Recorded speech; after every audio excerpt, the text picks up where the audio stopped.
Hai, saya Maria. Hai, saya Aisyah. Kami dari Desire TV PSS SK Simpang Renggam. Assalamualaikum warahmatullahi wabarakatuh dan salam sejahtera. Selamat datang ke siaran Desire TV PSS SK Simpang Renggam.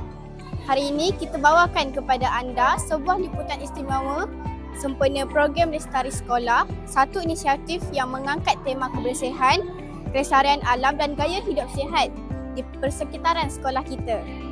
Apa yang lebih istimewa, pada hari ini kita turut menerima tetamu daripada SDKC Tuan Kun Simpang Renggam yang bersama-sama menyertai dan memeriahkan program kelestarian SK Simpang Renggam. Melalui program ini, kita bukan sahaja diajar tentang kepentingan menjaga kebersihan, malah dididik untuk lebih menghargai alam sekitar agar ia kekal lestari untuk generasi akan datang. Jadi, mari sama-sama kita ikuti pelbagai aktiviti menarik, perkongsian ilmu dan pengalaman daripada warga sekolah serta tetamu jemputan yang menjayakan program ini. Teruskan bersama kami hanya di Desire TV PSS. Belajar. Kami nak belajar dengan SK Simpang Renggam ni. Okey?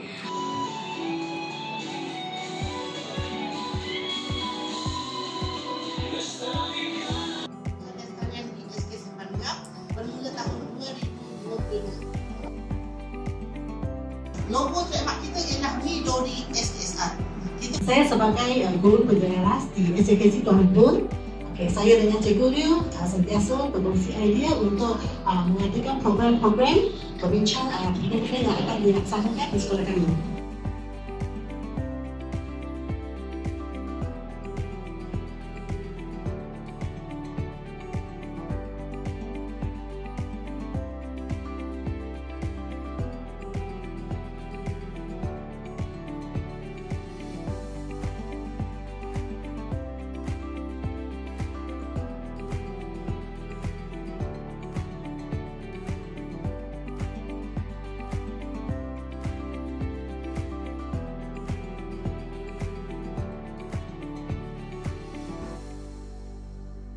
Pada lawatan ini, tim Lestari membuat demonstrasi daripada kampas kopi. Mari kita saksikan.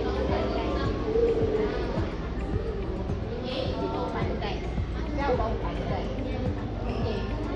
Ini ada campur susu.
Bagus.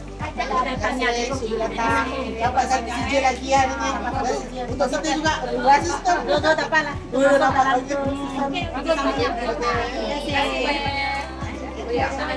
Sekian sahaja program Kelestarian Midori pada hari ini. Saya Nur Aisyah Usna Dan saya Maria, melaporkan untuk Desire TV PSS SK SR.